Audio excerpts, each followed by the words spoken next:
Banyak orang yang hanya sibuk dan hanya mungkin menunggu waktu dia untuk menikah, tapi dia tidak sibuk untuk mempersiapkan. Padahal pertandingannya pernikahan nih, itu waktu yang lama. Hari ini banyak faktor yang menyebabkan pernikahan terasa menakutkan. Ekonomi, mental, cerita masa lalu, yang membuat para Gen Z itu ketakutan untuk mau menikah. Pada pagi hari ini kita akan obrolkan ini dalam obrolan nikah. Dan dengan saya Ustadz Zain Ahmad. Assalamualaikum Ustadz. Waalaikumsalam. Nah, seperti yang saya sampaikan tadi Ustadz, hari ini pernikahan itu terasa sangat menakutkan. Entah itu karena faktor ekonomi, mental yang belum siap, kemudian cerita dia di masa lalu yang belum tuntas. Hal-hal seperti itu menakutkan untuk Gen Z menikah. Pertanyaannya Ustadz, wajar nggak sih kalau ada orang yang takut menikah? Jika pertanyaannya itu wajar gak sih kalau ada orang yang takut menikah? Kalau saya pribadi, statement pribadi mengatakan itu wajar. Karena seperti ini Mas Af, pernikahan itu kalau bahasa sekarang bahasanya marriage is scary seperti itu. Apakah wajar orang yang belum menikah, belum pernah menikah, bahkan belum tahu rasanya menikah, belum menjalankan pernikahan, terus dia takut untuk menikah? Jika ada yang tanya wajar apa tidak? Wajar.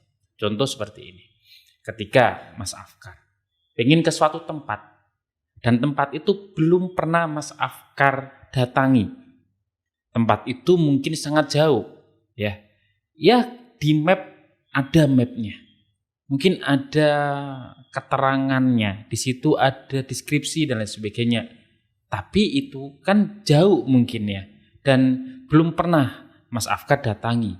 Mas Afkar takut ke sana. Mas Afkar merasa bahwasanya tempat itu adalah hal baru bagi Mas Afkar.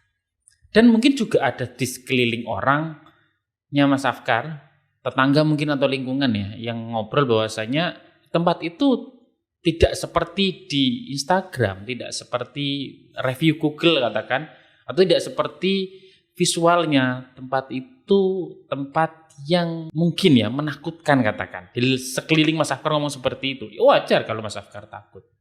Nah gitu. Tapi Mas Afkar harus ke tempat itu.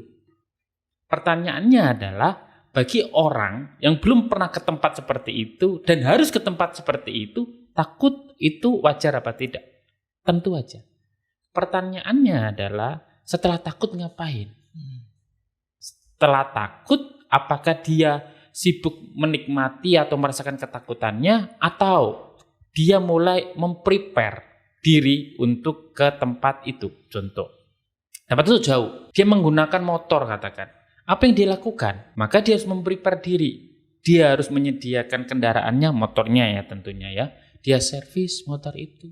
Dia pastikan remnya itu masih berfungsi dengan baik. Gasnya itu juga berfungsi dengan baik gitu. Dia pastikan juga tekanan angin di ban motornya itu juga aman, tidak kempes dan tidak terlalu kencang katakan. Dan dia juga pastikan ada helm, ada jaket, semuanya safety. Agar kenapa? Agar rasa takut itu bisa dimitigasi dan di-prepare. Sehingga perjalanan menuju tempat itu juga rasa takutnya itu bisa di-prepare dengan baik. Dan juga pasti ketika dia takut dalam satu hal menuju ke suatu tempat, maka dia akan mencari di Google atau mencari informasi terkait tempat itu gitu. Dia akan mencari informasi sedetail-detailnya. Contohnya nih, anggap saja gampangnya kita berbicara masalah naik gunung. Ya kan? Gunung itu ya ada banyak cerita tentang gunung ya. Ada banyak tantangan di sana, rintangan di sana, sebuah keadaan yang memang kita harus prepare ke gunung kayak gitu.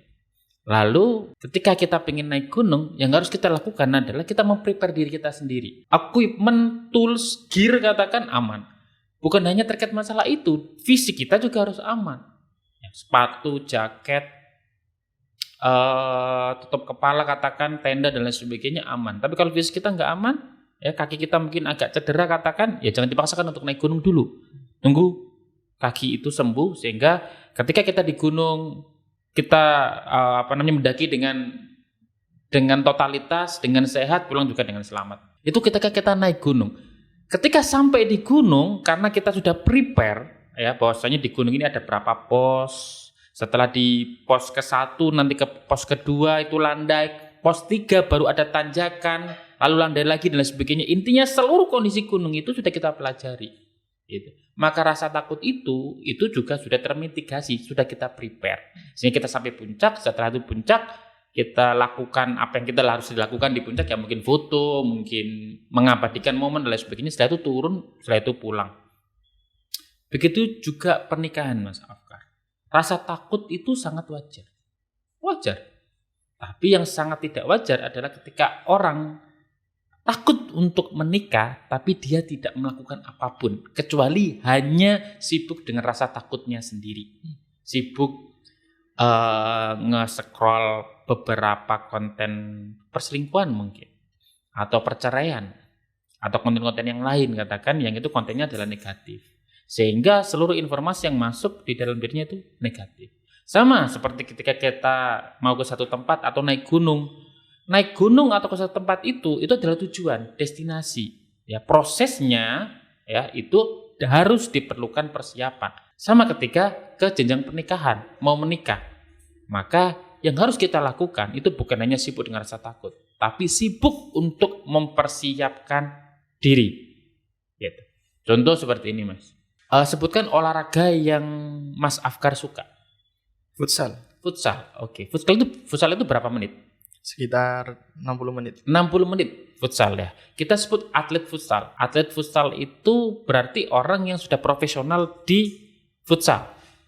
Pertandingan 60 menit. Sekarang saya mau tanya ke Mas Afkar.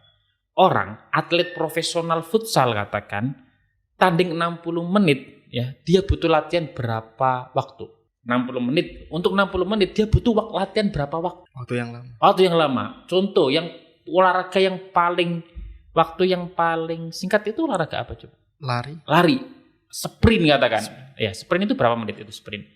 Ya sekitar mungkin 5 menit ya kalau sprint ya. Sprint katakan 5 menit. Orang atlet sprint profesional yang tandingnya itu cuma 5 menit. Ya, dia butuh berapa waktu yang lama untuk dia persiapan untuk menghadapi pertandingan yang hanya cuma 5 menit tadi. Pasti setiap hari dia latihan.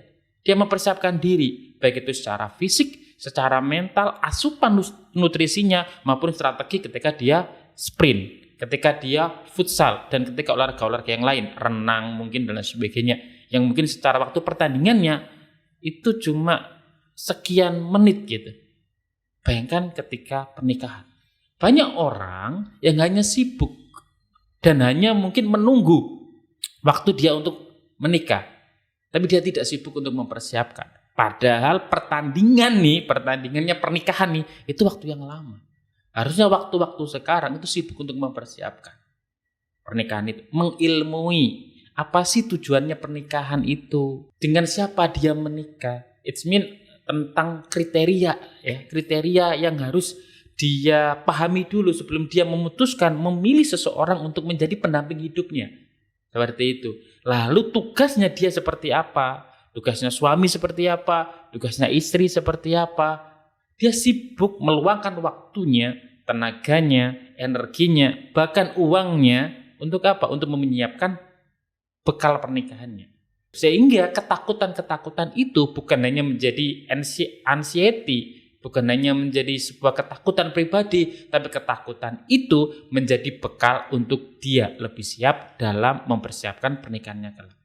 Karena Mas Afkar, pernikahan itu bukan hanya tentang dirinya, tapi pernikahan itu juga tentang pasangannya, tentang keluarganya, tentang keluarga pasangannya. Dan pernikahan itu adalah tentang mendefinisikan kebahagiaan, bukan hanya sebatas kebahagiaan individual, tapi kebahagiaan komunal, kebahagiaan kolektif. Dan itu perlu ilmu. Banyak seseorang di luar sana yang sudah sepuh, itu saya sering banget tanya, apa sih definisi kebahagiaan setelah menikah tentunya? Apa yang kamu inginkan setelah menikah? Tentunya, gitu. Saya punya ibu angkat, gitu.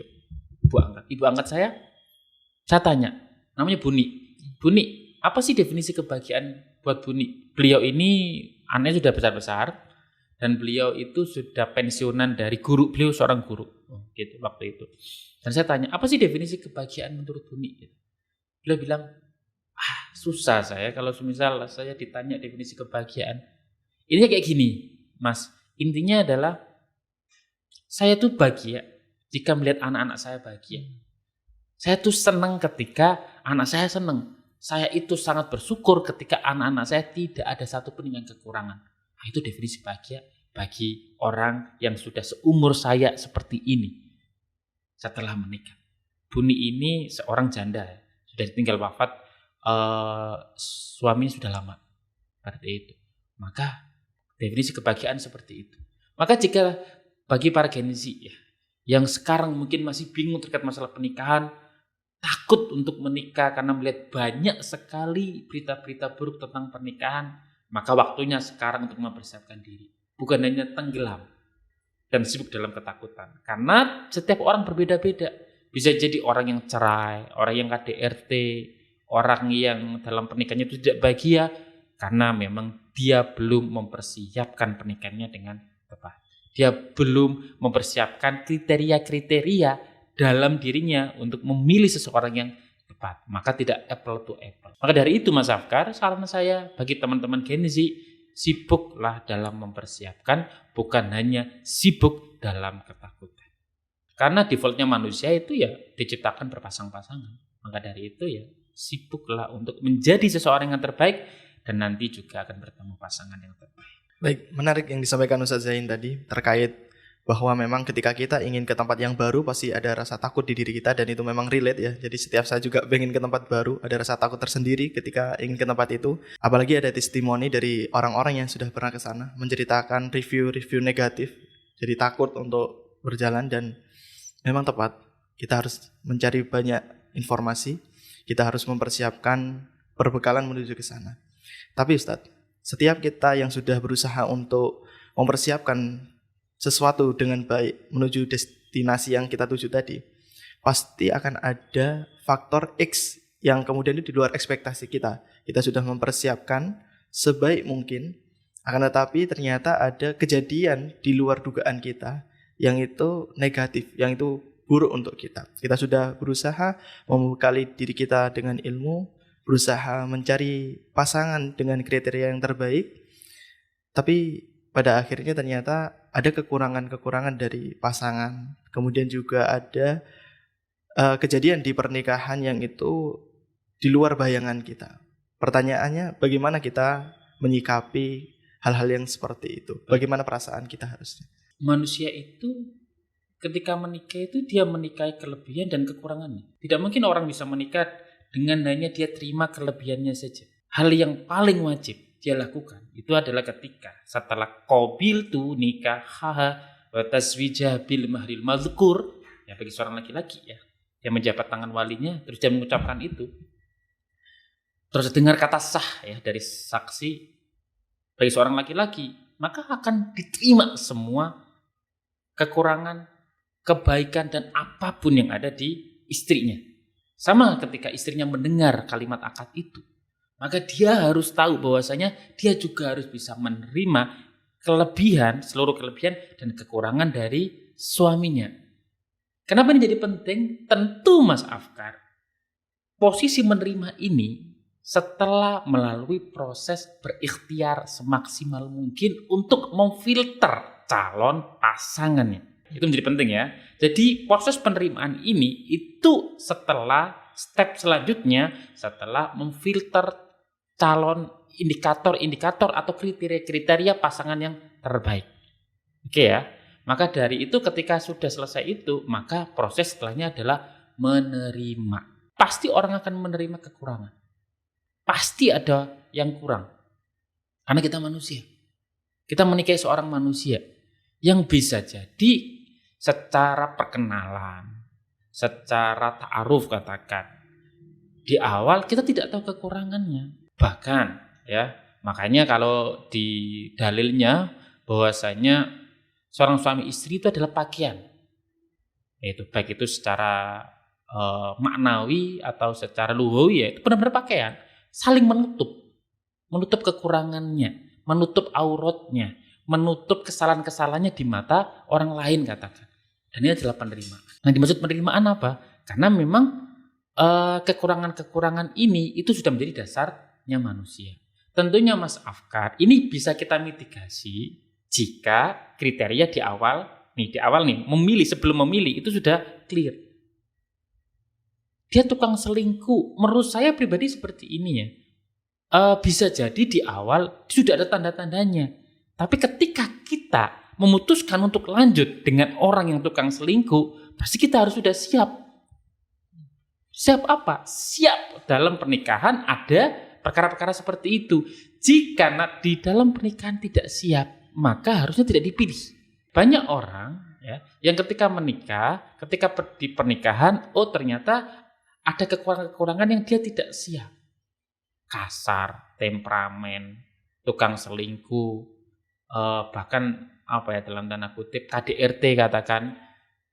Karena proses pemilihannya itu dia tidak maksimalkan kesempatan untuk dia memilih atau tidak. Dia masih bebas untuk memilih apa tidak. Tapi karena dia tidak memaksimalkan itu, atau bahkan dengan dalih-dalih yang lain mungkin ya, sudah kadung sayang, sudah kadung hubungannya lama, sehingga indikator-indikator red flag tadi itu tidak dia indahkan. Akhirnya yaudah, dia terikat, ya sudah milih ini saja. Sehingga kekurangan-kekurangan dalam pernikahan itu menjadi sebuah hal yang tidak bisa dia hindarkan dan akan menyiksanya selama pernikahan. Dan kekurangan seperti itu harusnya itu sudah dimitigasi sebelum pernikahan. Bahwa kita itu menikahi manusia ya Mas Afkar. Nah, manusia itu kan punya kekurangan. Tapi ingat, bukan hanya tentang kekurangan. Ya, manusia itu juga memiliki potensi kebaikan. Kita menikahi manusia, kita menikah dengan manusia. Kita tidak menikah dengan benda mati. Apa yang dimaksud itu? Jadi manusia itu bisa ditingkatkan kualitasnya. Kita tidak menikahi cangkir ya seperti ini kayak gitu, nggak bisa ditingkatkan dan lain sebagainya. Kita juga tidak menikahi alat elektronik yang itu juga punya batas maksimum gitu. Kita menikahi seorang manusia yang manusia itu jika setiap hari kita bekali ilmu, kita diskusikan, kita berikan komunikasi atau kita komunikasi dengan baik, insya Allah tambah hari akan tambah baik. Maka itu yang perlu disadari. Ini kekurangan. Tapi jika dalam keseharian itu bisa kita komunikasikan dengan baik, sama-sama menyadari bahwa ini adalah kekurangan dan kesalahan, sama-sama kalau ibaratnya menegur itu juga menegur dengan baik sehingga komunikasinya baik, maka insya Allah dalam pernikahan itu nanti juga akan berkembang untuk menjadi baik. Dua-duanya, baik itu suami maupun istri. Maka yang pertama adalah menyadari kekurangan, yang kedua adalah tahu bahwasanya memiliki potensi untuk kebaikan. Jika dua-duanya ini saling mengisi, menyadari kekurangan dan mau untuk bertumbuh, memperbaiki diri, insya Allah itu yang dinamakan sakinah.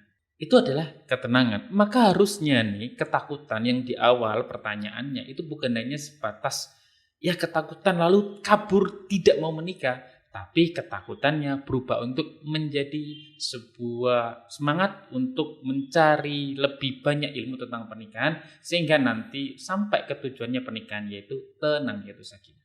Luar biasa sekali Zain. Banyak hal yang saya dapatkan tadi. Kalau boleh saya simpulkan terkait menyikapi rasa takut ini, bahwa yang pertama memang wajar ketika kita hendak berjalan ke satu tempat yang baru pasti ada rasa takut.